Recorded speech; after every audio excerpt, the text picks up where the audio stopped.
ভিতরে ঢুকে যদি আপনি আটলান্টিকের তলায় চলে যান তাইলেই তো আল্লাহরে ফাঁকি দিতে পারবেন, আর তো আল্লাহ দেখতে পারবেন না।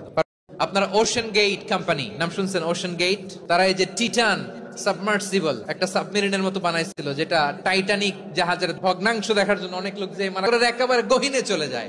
এই টিটান সাবমার্সিবল দিয়ে সাগরের একেবারে গহীনে চলে যাওয়া যায়। তো ওইটা পারবে না, সাগরের অতল গহ্বরে চলে গেল, পাহাড়ের সুরঙ্গের ভেতরে ঢুকে গেল, মহাকাশ স্টেশন পাড়ি দিয়ে মঙ্গলে পাড়ি জমালেও আমার আল্লাহর চোখ কঠিন কালেও ফাঁকি দেয়া যাবে। এজন্য সে আল্লাহ বললেন লাভ, কিন্তু দুনিয়ার সব দৃষ্টি আমার আল্লাহর আয়ত্তে, ঠিক কিনা? সূক্ষ্মদর্শী, সূক্ষ্ম থেকে সূক্ষ্ম পাপ কাজ যেভাবে যেমনটি করেন সব দেখেন, মুখে না বললে অন্তরেও চিন্তা। ভিতরে ঢুকে যদি আপনি আটলান্টিকের তলায় চলে যান তাইলেই তো আল্লাহরে ফাঁকি দিতে পারবেন, আর তো আল্লাহ দেখতে পারবেন না।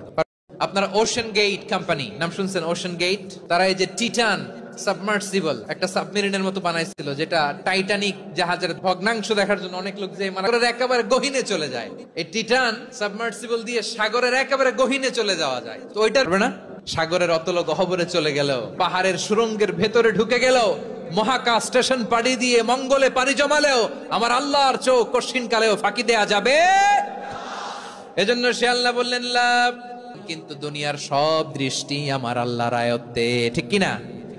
সূক্ষ্মদর্শী, সূক্ষ্ম থেকে সূক্ষ্ম পাপ কাজ যেভাবে যেমনটি করেন সব দেখেন, মুখে না বললে অন্তরেও চিন্তা।